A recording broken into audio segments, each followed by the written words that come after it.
All right, so you've got a dog, Uh, and they're maybe not exactly winning any obedience awards. Well, we're diving deep today into how to turn your stubborn dog into a well-behaved companion. Let's figure out what's going on and get you some results. You ready for this deep dive? Absolutely. I think a lot of people will be surprised by what this guide has to say about so-called stubborn dogs. Yeah, it always makes me wonder, like, is it the dog or is it me? Well, this guide tackles that stubborn label right away. It says it's almost never about the dog being difficult on purpose.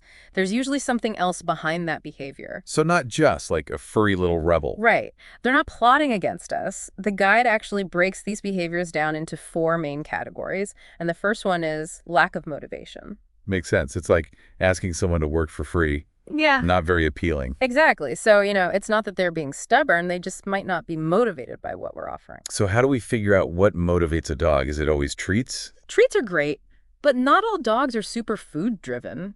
Some go crazy for toys, some just want a good ear scratch, others are all about chasing squirrels. It really depends on the dog. So it's about finding each dog's, like, currency, what they really value. Yeah, exactly. And that can be, a bit of trial and error, but once you figure it out, it's like you've got the key to training success. Ah, that makes sense. Okay, so let's say we've got their motivation figured out, but we're like waving their favorite toy around and they're still looking at us like we've grown a second head. Well, then that brings us to the second category, poor communication. Yeah. A lot of times, assume dogs understand, like, our complex language and what we want, but our signals can be all over the place. Oh, you mean like when I say down and my partner says off and the dog's just like, wait, which one is it? We're definitely guilty of that. Yeah, exactly. It's like learning a dance, but the steps change every time. It's got to be super confused for them. And it's not just the words, right? Like our body language, tone of voice, probably even our mood, all that plays into it. Absolutely. Dogs are like masters at reading our energy. If we're stressed, they're going to pick up on that. So we need to be clear, we need to be consistent, and we need to, like, chill out during training. You got it. Calm confidence is key. They need to know we're in control. Makes sense. Okay, so motivation, communication. What else could be making a dog seem stubborn?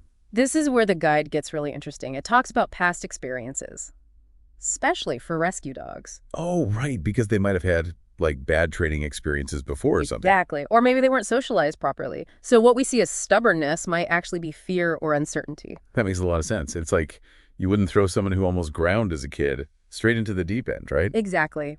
We need to rebuild that trust slowly and gently. Show them that learning can be a positive experience. Okay, so we've got motivation, communication, past experiences. What's the last piece of the puzzle? This one's important. It's about breed characteristics. Some breeds, like huskies or terriers, they were bred to work independently. Oh, so that independent streak is kind of in their DNA? Exactly. It doesn't mean they can't be trained. But we need to adjust our expectations, work with their natural instincts. Fascinating. Okay, so we've busted the myth of the inherently stubborn dog. But how do we actually use all this knowledge to get real-world results? Like, how do we turn these pups into those well-behaved companions? Well, there are tons of great tips in the guide. Like we said, tapping into your dog's motivation is huge. So make learning worth their while. What else does the guide suggest? Building a strong foundation. Yeah. And that means, clear communication, consistent commands, body language. And probably like a calm environment where they can actually focus. Exactly. You wouldn't try to study for a big exam in a noisy, chaotic room. Dogs are the same way. Keep those sessions short, frequent, fun. End on a positive note. Short and sweet. I like it. But seriously, this is making me rethink how I approach training. So we've got the foundation. What about when we're ready to level up? Well, then the guide talks about progressive training. You start easy and gradually increase the difficulty. Oh, so like maybe start in a quiet room, then add some distractions, and eventually even try new locations. You got it. It's about building confidence and competence gradually. Okay, yeah. I think I've been jumping ahead and getting frustrated when my dog doesn't pick things up immediately. Happens to the best of us. Every dog learns at their own pace. Patience is key. Speaking of patience, what about those dogs who just don't seem to respond to traditional training methods? Anything else we can try? That's where brain training comes in. It's about combining mental stimulation with traditional obedience. It's really effective for dogs who need an extra challenge. Brain training. Okay, I've heard about this, but I'm not really sure what it is. Can you break it down for us? Of course. So, it's about engaging their mind, not just their body.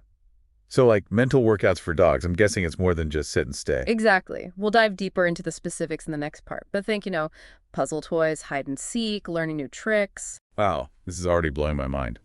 Okay, but before we get ahead of ourselves, are there any common mistakes that people tend to make early on, just so we can, like, avoid those pitfalls? Definitely. One of the biggest ones is trying to train when your dog is tired or stressed. Oh, yeah, I'm totally guilty of that.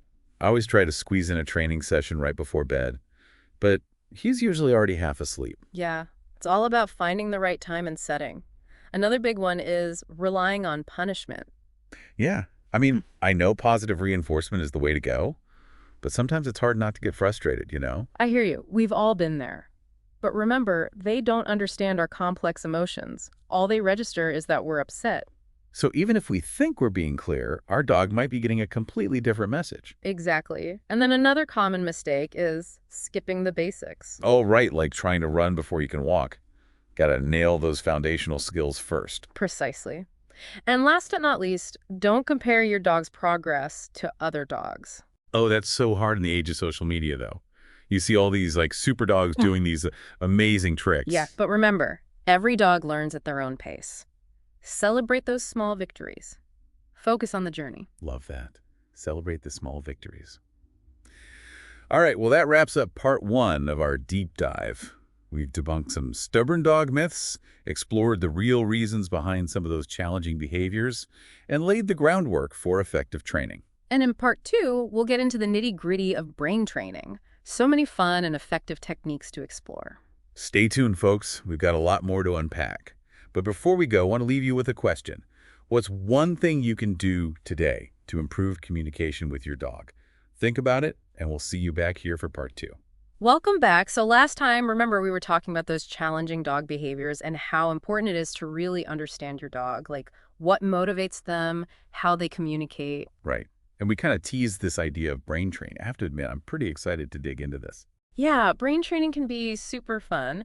And it's not just about learning tricks. It can actually, help with boredom, destructive behavior, even improve your focus. So it's not just about keeping them busy. It's actually, like, changing how they think. Exactly. It's like a workout for their brain. And the best part is there are so many different ways to do it. Okay, I'm ready to unlock my dog's inner Einstein. Where do we start? Well, remember those 3 key components we talked about: mental stimulation exercises, progressive skill building, and positive reinforcement. Those are really the foundation of brain training. Right, right. So let's start with that first one, mental stimulation. What are we talking about here? Like, beyond just giving them a Kong filled with peanut butter. Oh, yeah, we got to think outside the food bowl. You could create a sniffing scavenger hunt, hide treats around the house or the yard. Dogs love using their noses, and it really tires them out mentally. Oh, my dog would be all over that. He's a total sniffer. Well done. What else? Any other games that, like, tap into their natural instincts? Definitely. You can teach them to, find the toy, hide their favorite toy somewhere, and then give them clues, maybe hand signals or verbal cues. Ooh, that's fun. So they have to actually problem solve. What are those puzzle toys? Are those good for brain training? Absolutely. But start with easier ones and then gradually work your way up. And don't forget to switch it up. Keep it interesting for them. Variety is key. So it's like cross-training, but for their brains. Mm-hmm. Okay, this is making a lot of sense. And of course, there's always the classic, teaching them new tricks. Yeah, even simple things like shake or spin, it all helps. I tried teaching my dog to play dead once. It didn't really go as planned. He just looked at me like I was speaking another language. Well, not every dog is a drama king. The trick is to find activities that your dog enjoys and tailor the training to their personality. So we've talked about mental stimulation. What about that second component?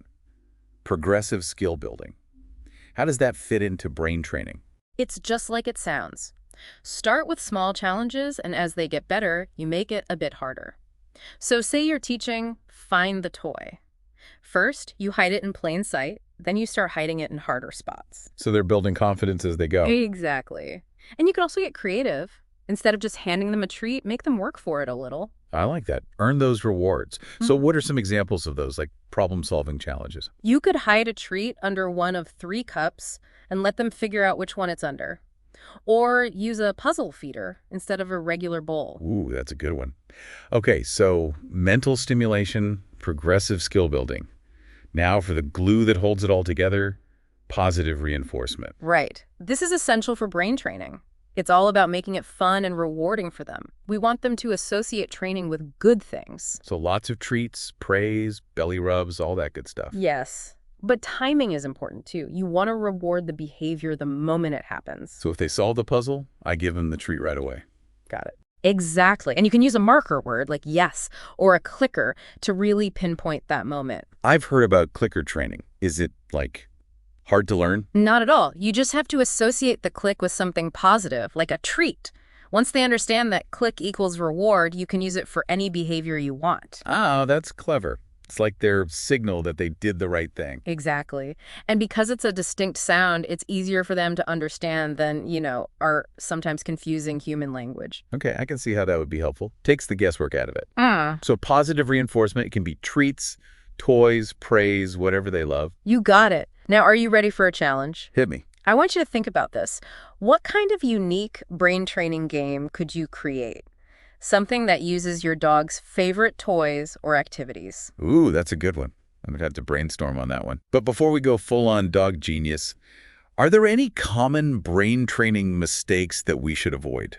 Oh, definitely. One of the biggest ones is not making it a daily thing. Just like we need exercise, they need mental stimulation regularly. So it's not just a once-in-a-while thing. Right. Even a few minutes each day can make a big difference. And, you can incorporate training into your everyday routine, like use a puzzle feeder, play hide and seek on walks. It doesn't have to be a big formal thing. So it's more about making training a part of our lives together, not a separate activity. That's a great way to think about it. What else? It's also important to celebrate those little victories. Even the tiniest bit of progress is worth acknowledging. Oh, yeah, that's so important. It's easy to get caught up in what they're not doing yet. We need to focus on the positive. Exactly. And remember, there are so many resources out there if you need help. Books, websites, even trainers who can give you personalized advice. That's good to know. It's easy to feel like you have to figure it all out on your own. This has been so helpful. I'm glad. And just remember, brain training is a journey, not a destination. It's going to have its ups and downs. But with patience, consistency, and a positive attitude, you and your dog can do amazing things together. Welcome back to our deep dive. I don't know about you, but I'm feeling pretty inspired to put all this brain training stuff into action. Yeah, it's a lot of information, but really fascinating. Right. Totally. But now I'm thinking, like, okay, how do we actually make this happen? How do we take all this knowledge and, actually use it? Well, the guide actually has a whole section on implementation, which is perfect for that. Okay, great. Lay it on us. What's the secret? Well, it talks about three main things: establishing a daily routine, adopting a problem-solving approach, and recognizing signs of progress. Okay, those all sound important. So let's start with the daily routine thing. I'm guessing this goes beyond like just scheduling formal training sessions. Oh, yeah, for sure. It's more about weaving training into your everyday life with your dog. So like finding little moments throughout the day to engage their mind, even if it's just for a few minutes. Exactly. Whether you're playing fetch, going for a walk, or even just hanging out at home, it's about making it a part of your routine, not a chore. I love that. And I bet that's a lot more realistic for most people than like trying to carve out a huge chunk of time every day for formal training. Absolutely. Even just 5 or 10 minutes here and there can make a big difference. And it keeps it fun for both of you. Okay, that makes sense. So what about the problem-solving approach? What does that mean in terms of like actually training my dog? Well, it means being observant, realizing that what works for one dog might not work for another. You have to be willing to try different things. So it's about being adaptable and like kind of thinking outside the box sometimes. Exactly. Yeah. If something isn't working, don't get discouraged. Just try a different approach. Or maybe break down the task into smaller steps. Yeah. Break it down. Just like learning anything new, right? Yeah. Right. And remember, it's a process. It's not going to happen overnight. Be patient with yourself, A&D your dog. Speaking of progress, how do we know if all this hard work is actually paying off? What are some signs that our dog is, like, getting it? Well, keep an eye out for those subtle changes in their behavior. You might notice they're, making eye contact more often, they're responding to commands a little quicker, or they're able to stay focused even when there are distractions around. So it's not just about whether they can do the trick perfectly, it's more about their overall attitude and engagement. Exactly. You might also see that they're calmer in general, less likely to bark or get destructive. Those are all good signs. Wow, okay. So it sounds like brain training really can make a big difference.